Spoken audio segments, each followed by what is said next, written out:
Mbote bandeko oyo nyonso bolandaka ngai na réseau na voie ya ba média vraiment na salue bino pe na tindeli bino bambote likolo na nzambe oza likolo na banzambe nyonso. En tout cas mwa mikolo elekaki ebele programme ezalaki mingi ya kosala mais temps ezalaki kopermettre mpenza te mpo nazalaki vraiment concentré na ba autre chose epuis kosala ba recherche mosusu mpo nalobaka na bato kia ngai nasalaka église ya 4 murs te kasi nazali kotravailler dans le ministère lokola ministère des itinérants napesa bino baverset biblique na mokanda na 2 Rois chapitre 4 verset 10 soki kozwi ntango kotanga makomi na nzambe okoya komona mpona nini nasalaka nde mingi ministère epuis toza mingi engagé ya kosala lokola babon samaritain ya koluka koleisa bandeko na biso mingi baza na oyo baza demini bato baza na baproblème mwa moke social e mwa moke économique koluka kosalisa bango na ndenge ya malamu en tout cas na mikolo ekoya en tout cas tokobanozala mingi na mboka na Congo epuis tokomona mpe na baimage makambo mingi oyo tosalaka derrière les caméras yango omonaki na préféraki mingi nazala na mingi dans le ministère yango esika nkolo atia ngai na esprit sala eloko wana ke les églises de 4000 baye basalaka yango na ndenge ya malamu en tout cas bao basala mosala yango na ndenge ya malamu bazali en tout cas oyo mpe baosala yango na ndenge bango bazokanisa ezaka bango moko lelo na koya na lisolo moko boye vers 2019 na za sur bato batalaka mingi na YouTube ya chaîne tosala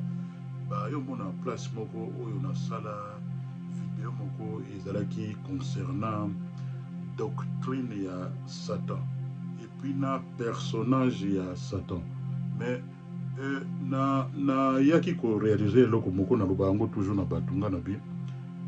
toute la vérité est parallèle nous biso bato na mokili to vivaka na monde oyo tomona yango eza monde physique mais na réalité nous sommes des esprits mais tozali couvert tozali na âme pe tozali couvert na nzoto oyo ezali lokola toloba lokola voiture ndenge totambisaka bavoiture et puis ndenge mpe tomonaka mpe batrain eza lokola tozalaka na chemin biso nyonso ya kosala epuis tozalaka na bamission biso nyonso na mokili oyo sikoyo nakamwaki video wana ntango nasali yango mokolo mosusu kaka nde tolobaka parce que moi je fais attention mingi na des choses spirituelles en tout cas nazwa baleson moko solide côté ya mon papa mon fait papa docteur Maurice Serilo en tout cas ateyanga vraiment na ndenge ya mozindo epuis na ndenge ya makasi yango mingi nazalaka branché mingi na des choses spirituelles donc yango tolobi toza bacréature spirituelle toza na âme epuis tolati banzoto oyo donc ntango nasalaki video wana nayaki moko mosuka nde tolobaka nalalaki na pongi bon omoni ntango tolalaka na pongi au fait eza nzoto moto eza kopema mais na mokanda na Job quelque part ezolobela biso clairement ke nzambe alobelaka bato mingi ntango moto alali pongi nde esprit ya nzambe ya kokommunike na bato baza soki oza attentif na des choses spirituelles donc tu vas faire beaucoup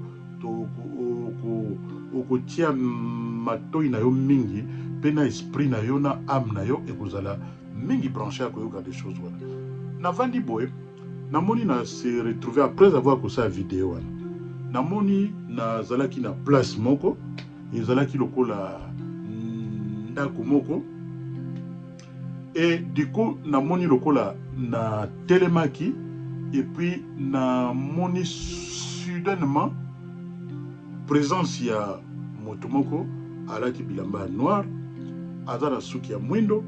et puis alati chemise ya pembe cravate ya mwindo et puis namoni kaka moto moko boye abimeli ngai neti aatake ngai sikoyo tango alingi ko attaquer nga namonaki défense nange ezalaki neti nini namoni ka oye okoti place moko et puis soudainement omoni ka présence ya corps moko bimi ane bandi komenace yo sikoyo tango bandi komenace ngai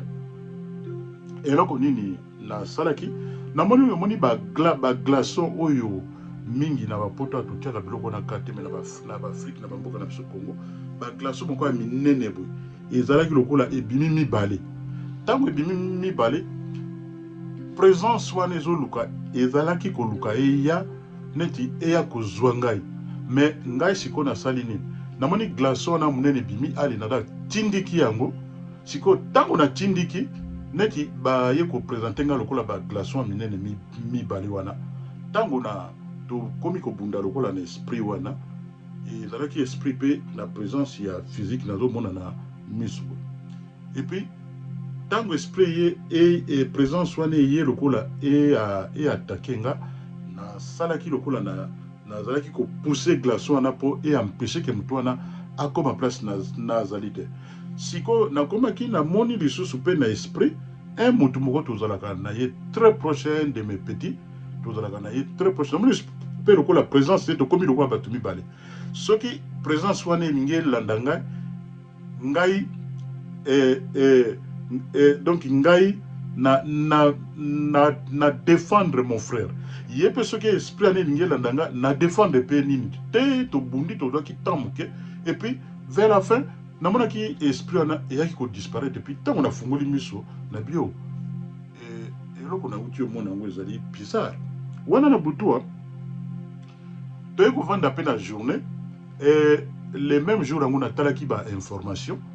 ntango naye kotala bainformation namoni baza kolakisa nga président oyo ya France wana ce jeune là présence na ye alati mpe bilamba ya noir alati mpe costume ya noir alaki ntango wana aki suki mwindo ntango nabandi kotala yango na sky nalobi me nayebisi mpe mama Brigitte nga nabi me mama Brigitte tala mponga nazala soki namoni eloko avant nalobaka toujours mpo balobi vrai test ya moto oyo amonaka biloko na molili il faut ozala na témoin oyo ali wana mpo oyo akozala lokola azala source oyo ya moto oyo akoya kosala défenseur na yo aconfirme oui la chose là était vrai namoni nga nabi me même moto oyo ye wana te na motu ntango nabandi kotala nabandi koanalyse ke mais moto oyo ndire aza na esprit mabe aza na esprit ya malamu te bon epusaki nga mpe naluka nayekola moto yango nabi moto azali boye azali na makanisi moko ya mabe epuis nayekoloba nabi mais moto vraiment aza bizarre epuis omoni nga navandaka na France te nayebi makambo ya France malamu te mais na esprit namonaki présence ya moto wana bon ntango namoni ye epuis nabandi kotia yeka mpe nabandi kosala lokola kozwa banouvelle oyo tozwaka par exemple na niveau niveau ya international vis-à-vis ya bamboka lokola ba France et puis vis-à-vis ya bamboka na biso nde naye komona nga na bia te moto oyo on dira aza Jean ya diable oyebi bato lokola bato wana ozomona ya France wana baza mingi na baesprit ya Caïn balobi boye ne te ressemble et ne ressemblait à Caïn qui était du malin et qui tua son frère. Et pourquoi le tua-t-il? Parce que ses œuvres étaient mauvaises et que celles de son frère étaient justes. Yango soko tali yango na mokanda na 1 Jean chapitre 3 12 ezolobela biso ndenge wana. Donc naye kozonga na bi mais bato nde tolobaka expression ya Lucifer. Qui était Lucifer? Bazolobela biso sena makomi na Nzambe. Lucifer azalaki un archange et puis azalaki chérubin aki kojouer na barole ebele avant création ya monde oyo avant Nzambe asala Adam na Eva na bato bazalaki babengaka bango race préadamite bavandaki na mokili awa. Lucifer abandaki ko azalaki lokola un gérant, un moko ya mama grand gérant ya planète oyo to bengi ya terre na atmosphère na yango nyonso, azalaki na contrôle ezwaki ba milliers de ya mingi. Et puis tango ayaki kosala ilikite nde Nzambe ayaki kobengana ye na trône epai oyo azalaki balobi Lucifer. Soki otali na Ézéchiel 28 chapitre 3 4, okomona na Ézéchiel 28 verset 5, okomona ndenge azali, c'est un esprit oyo ezali ko opprimer bato ke ba avancer te. Et puis lokola monde ya ba ange eza mingi, monde moko spirituel ya monde physique te. Omoni sikoyo esprit wana oyo monaki elataki Caïn eyaki ko se manifester na Lucifer. Et puis sikoyo l'air batu tomonaka na mokili awa mingi bazali kotambola na esprit wana eza kati na bango, surtout barace ya bamindele. En tout cas ba mingi na makambo wana mingi bana ba politique babengaka bango ba edomite, race ya bedomite. Donc barace moko baza na motema mabe ya makasi vis-à-vis na bamboka na biso. Soki totali biloko lokola ba colonisation, soki totali makambo ebele oyo ezali ya oyo ezali kosala te bato ba avancer te, bato ba kende liboso te. Ils veulent nous balingaka ko contrôler bato, balingaka kopesa bato impression que bango bayebi makambo nyonso, balobi bango baza na secret oyo ya âme ya humanité. Bon, secret ya âme ya humanité, moto ya yebi makambo nyonso na mokili azalaka te. Yango mona balobaka mingi ce sont des Illuminati, mais des Illuminati wana ezali bato, ezali besprit oyo ezali kokota kati na bato nde tokomona ba manifestation wana. Tokomona pe lisusu ke esprit mosusu oyo ezali ko contrôler Lucifer mingi. Soko tali na mokanda na Isaïe chapitre 14 verset 12 na 13 elobeli biso boye esprit wana yango nde ezoluka edomine ekoma na place ya Nzambe. Nzambe azali Nzambe, moto kokana na Nzambe azali te, po bato bayaka na mokili pe batikaka mokili oyo. Tomona ba royaume toyebi na histoire, ba royaume eya na mokili oyo, ba royaume mingi ekufa nango, eloko moko ezali ekotikala libela ezali na yango te. Moto akoya na ba philosophie na ye ya lokuta alobi ba mensonge asali nyonso akosala, me okomona suka nango moto wana akotikaka mokili ekotikala ya Nzambe, mokili eza nango ya moto te. Ben sikoyo bato wana tellement que balambaka mitu na bango, babebisaka bango mitu, il continue à croire que bon soki diable mosusu akei ngai diable mosusu na koyo remplacer. La parole de Dieu ezali mokili Nzambe moto asala yango, ba royaume wana eya tomone yango, tomona ba homme fort na mokili oyo. Soki totali dans l'histoire ba homme fort tomona bango na mokili nyonso bazali wapi te lelo. Omoni bango bakoya pe bakotikala. Ba royaume nyonso ebima na mokili awa, royaume ya ba empire perse, empire tel, empire be edominaki mokili. Suka na yango ezali kokufa pe oyo ekufaka te ezali royaume de Dieu, oyo ezali Elohim, Dieu le créateur, oyo a créé des choses visibles pe visibles, eza na maboko na ye. Yango moni tango na ye komona makambo wana na ye kozonga lisusu na place yo ngana bime donc moto yo ye moto ya France wana, donc ye nda kozala problème pona mboka na biso pote toi soki to ko avancer ou soki to ko avancer te, donc ekozala nde na ndenge wana. OK, to ekotala mona ekovanda omoni ngana mona makambo ebele mingi na ba chose spirituelle, parce que j'aime beaucoup prier na makambo ya prière eza ya muzindo ya musuni bote ba des choses ezali spirituelles ya muzindo na ekovanda mukomo susu na ekomona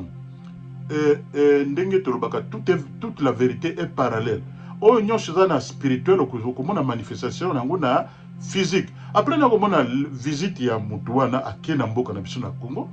En tout cas, j'avais félicité beaucoup le président Tshisekedi. Ndenge alobelaki na mutu wana alobi kemen non bokanisa te ke tan wana ezalaki bosalaki na bakoko na biso na baboti na biso tan wana te lelo ezali biso toye kotanga lelo awa neti totangi ala tangi na mboko na kinda ba place mingi oyo eza na monaka bato yango mais na monaka bato yango bazaka bato lokola yo nanga mais nde eloko esaka différence de leur façon de penser c'est ils aiment contrôler dominer et manipuler donc la manipulation wana eye kosala boye naozonga susu na passage oyo na mokanda na Luc chapitre 4 verset 5 à 8 tofungola matoyi balobi awa diable diable parce que diable azali wana tango Adam na Eva bakweyaki na masumu bakamataki bafungola ya royaume ya mokili oyo bapesaki yango na maboko ya Satan Lucifer omoni siko tango bapesi ye fungola wana ye aye koyebisa Yesu ayebi ke esprit wana eza esprit ya Lucifer alobi ke ngai soko lingi na kopesa yo leri de Yesu Christ asalaki ba prière après prière ya 40 jours et puis azaki tenté na esprit wana alobi na yeboy alobi soki olingi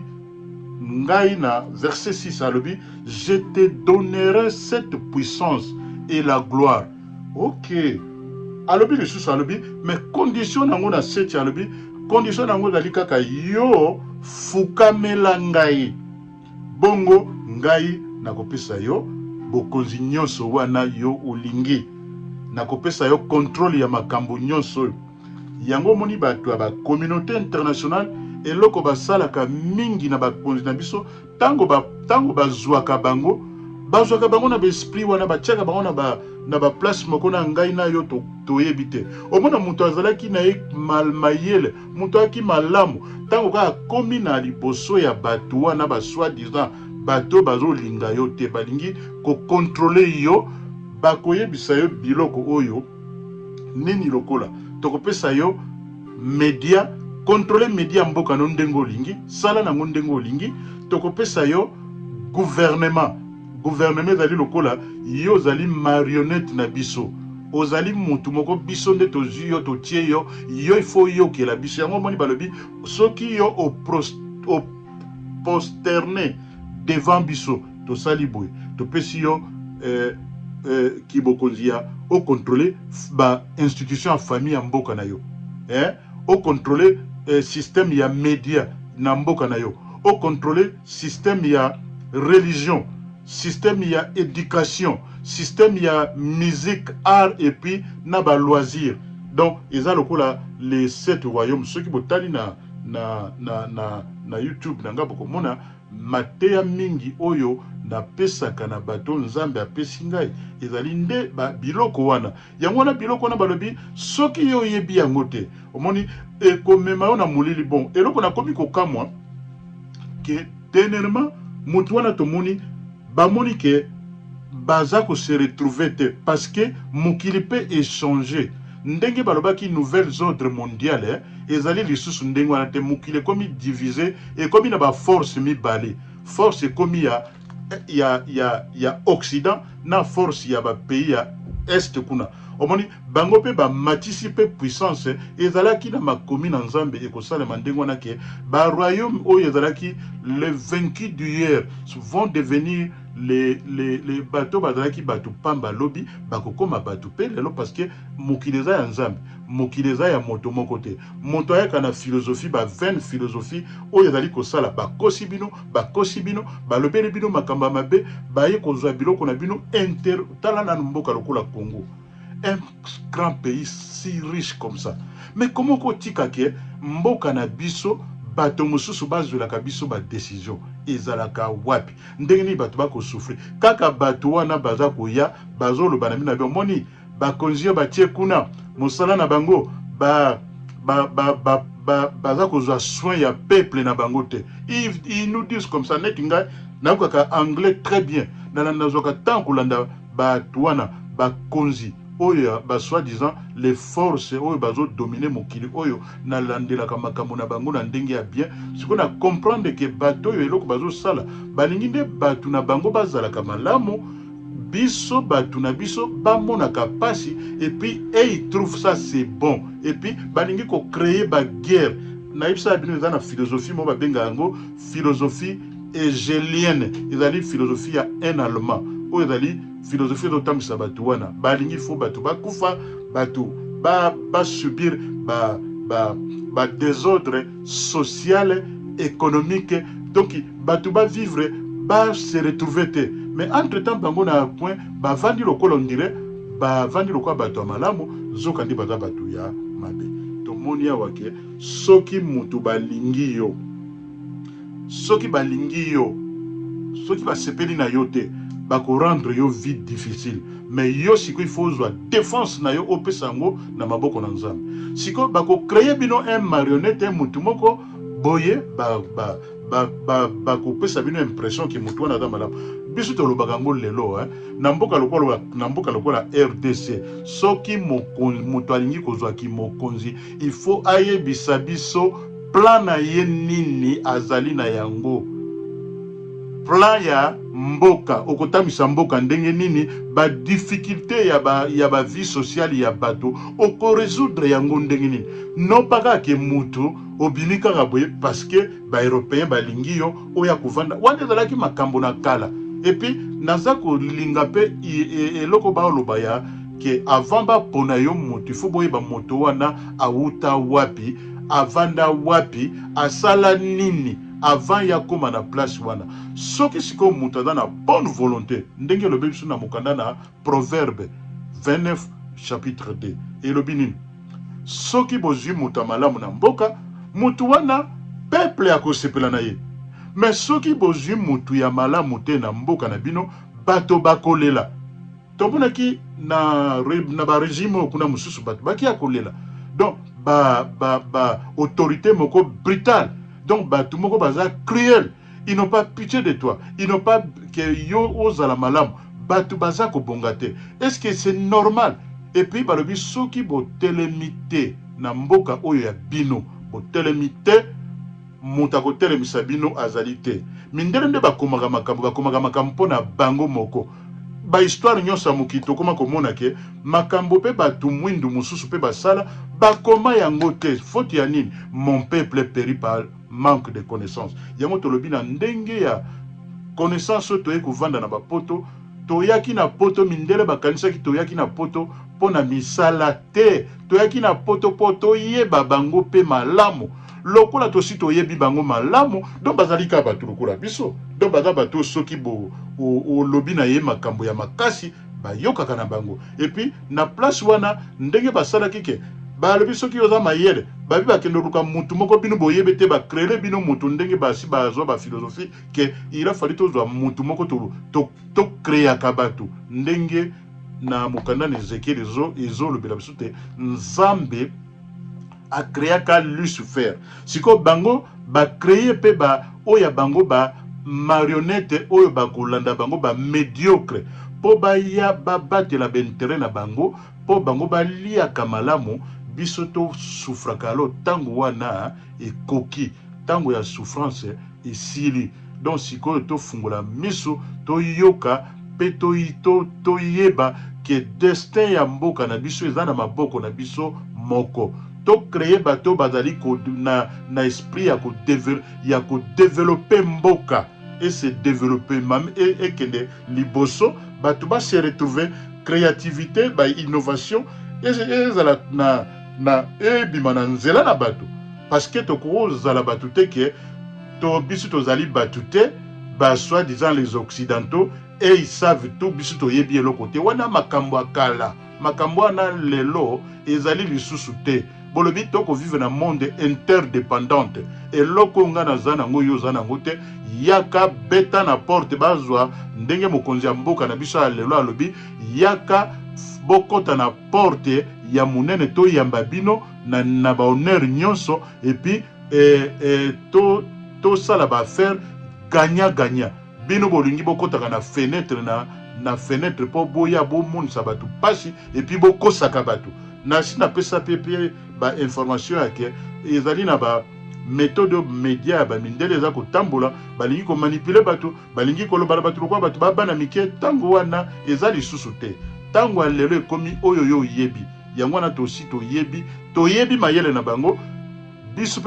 biso to yebi bango pe bayebi siko nani aleki moto aza na nzambe nde ye aleki bino esprit ya Caïn wana oyo ezotambola na bapoliticien congolais bapoliticien mindele bakozwa makambo na bango ya mabe bazolobotomize bino mpo boraisonne malamu te bango basekaka bino ntango wana esili esprit ya bel nde eza na mwana mboka l'actuel président de notre pays le démocratique république du Congo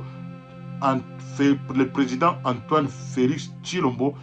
ozali na esprit ya bel yango omoni ke baesprit nyonso bakayen ya mokili oyo ya bamindele ta na bango mpe eskomi na suka naza na mingi ya koloba me naza sur prochainement tokodévelopper